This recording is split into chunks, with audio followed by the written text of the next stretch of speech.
அதே போன்றுதான் காங்கிரசுடைய தேர்தல் அறிக்கை ஒரு தேர்தல் அறிக்கை தான். ஆட்சிக்கு வரப்போறது கிடையாது.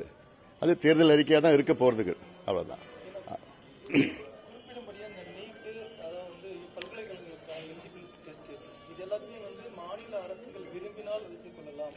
அதாவது இந்த நீட் தேர்வு இந்தியாவில் வந்ததுக்கு காரணமே காங்கிரஸ் தான்.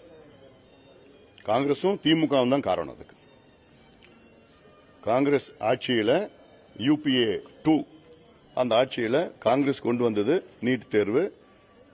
அப்போ திமுகவை சார்ந்த மத்திய சுகாதாரத்துறை இணை அமைச்சர் காந்தி செல்வன் அவர்கள் அதில் அமைச்சராக இருந்தார். இந்த இரு கட்சியில் சேர்ந்துதான் நீட்டை கொண்டு வந்து இவ்வளவு குழப்பத்தை உருவாக்கி இருக்கின்றார்கள்.